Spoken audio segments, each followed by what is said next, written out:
മലയാളികളുടെ കേരളത്തിൻ്റെ നൊമ്പരമായി മാറുകയാണ് ശ്രുതി എന്ന പെൺകുട്ടി.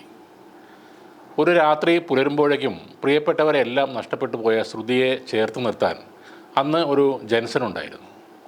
ആ കരുതലും ചേർത്ത് നിർത്തലും കേരളക്കരയായ കണ്ടതുമാണ്. പക്ഷേ ആ കരുതലിന് അധികം ആയുസ്സുണ്ടായില്ല. വാഹനാപകടം ജൻസൻ്റെ ജീവനെടുത്തപ്പോൾ വീണ്ടും തനിച്ചായിരിക്കുകയാണ് ശ്രുതി.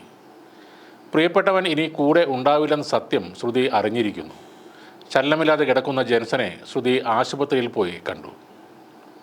കൽപ്പറ്റയിലെ ആശുപത്രിയിൽ ചികിത്സയിലായിരുന്ന ശ്രുതി തൻ്റെ പ്രതിശ്രുത വരൻ ജൻസൻ്റെ മൃതദേഹം കാണാനായി മൂപ്പൻസ് മെഡിക്കൽ കോളേജിലേക്ക് വരികയായിരുന്നു. നേരത്തെ തന്നെ ശ്രുതിയെ ആശുപത്രിയിലെത്തി ജൻസനെ കാണിക്കണമെന്നുണ്ടായിരുന്നു. എന്നാൽ ശ്രുതിയുടെ ശസ്ത്രക്രിയ കഴിയാൻ കാത്തിരിക്കാതെ ജൻസൺ യാത്രയാവുകയായിരുന്നു. ഇതോടെയാണ് മെഡിക്കൽ കോളേജിലേക്ക് ശ്രുതിയെ എത്തിച്ചത്. വളരെ വൈകാരികമായ നിമിഷങ്ങൾക്കൊടുവിൽ ജൻസനെ കണ്ട ശ്രുതി ചികിത്സ നടക്കുന്ന ആശുപത്രിയിലേക്ക് പിന്നീട് തിരികെ പോവുകയും ചെയ്തു. ഇൻക്വസ്റ്റ് നടപടികൾ പൂർത്തിയാക്കി ബത്തേരിയിലെ താലൂക്ക് ആശുപത്രിയിൽ പോസ്റ്റ്മോർട്ടം ഇന്ന് നടത്തും. ഇന്ന് ഉച്ചതിരിഞ്ഞ് 3 മണിക്കാണ് സംസ്കാരം. അമ്പലവയലിലെ ആണ്ടൂരിലാണ് പൊതുദർശനം നടത്തുന്നത്.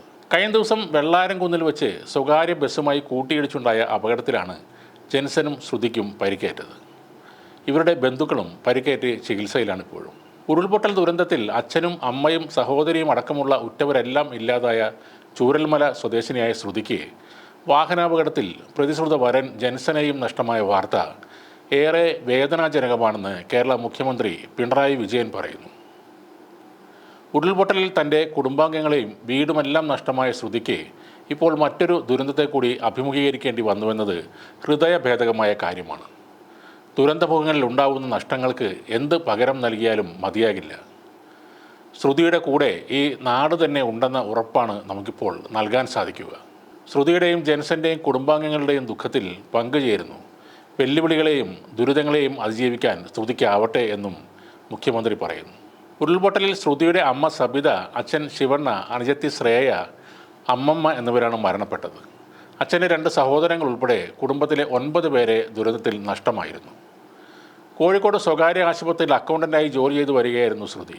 ശ്രുതിയുടെ അച്ഛൻ കെട്ടുപണിക്കാരനും അമ്മ ഷോപ്പിൽ ജോലി ചെയ്യുകയുമായിരുന്നു. മേപ്പാടി പഞ്ചായത്തിലെ 10ാം വാർഡ് മുൻ മെമ്പർ കൂടിയായിരുന്നു അമ്മ സബിത. കൽപ്പറ്റ NMSM ഗവൺമെൻറ് കോളേജിൽ 2ാം വർഷ BCom വിദ്യാർത്ഥിനിയായിരുന്നു അനുജത്തി ശ്രേയ. ഉരുൾപൊട്ടലിൻ്റെ ആദ്യ ദിവസങ്ങളിൽ തന്നെ അച്ഛനെയും അനിയത്തെയും തിരിച്ചറിഞ്ഞ് സംസ്കാര ചടങ്ങുകൾ നടത്താനായി. എന്നാൽ DNA പരിശോധനയുടെ ഫലം വന്ന ശേഷമാണ് ശ്രുതിയുടെ അമ്മയെ അന്ന് തിരിച്ചറിയാൻ കഴിഞ്ഞത്. ശ്രുതിയുടെ കല്യാണത്തിനായി കരുതിയിരുന്ന 15 പവൻ സ്വർണവും 4 ലക്ഷം രൂപയും വീടും അടക്കം ആ ഉരുൾപൊട്ടൽ കൊണ്ടുപോയി. 2 മതവിഭാഗങ്ങളിൽ നിന്നുള്ള ശ്രുതിയും ജൻസനും സ്കൂൾ കാലം മുതലേ സുഹൃത്തുക്കളാണ്. ആ പ്രണയമാണ് വിവാഹ നിശ്ചയത്തിലേക്ക് എത്തിയത്. ഈ ഡിസംബറിൽ നടത്താനിരുന്ന വിവാഹം ശ്രുതിയുടെ ഉറ്റവരെല്ലാവരും ദുരന്തത്തിൽ മരണപ്പെട്ടതിനാൽ നേരത്തെ നടത്താൻ തീരുമാനിക്കുകയായിരുന്നു. കല്യാണം രജിസ്റ്റർ ചെയ്യാനായിരുന്നു 2 പേർക്കും ആഗ്രഹം. പക്ഷേ അതിനിടെ ഉണ്ടായ വാഹനാപകടം ഇപ്പോൾ ജൻസനെയും കൂടെ കൊണ്ടുപോയിരിക്കുന്നു.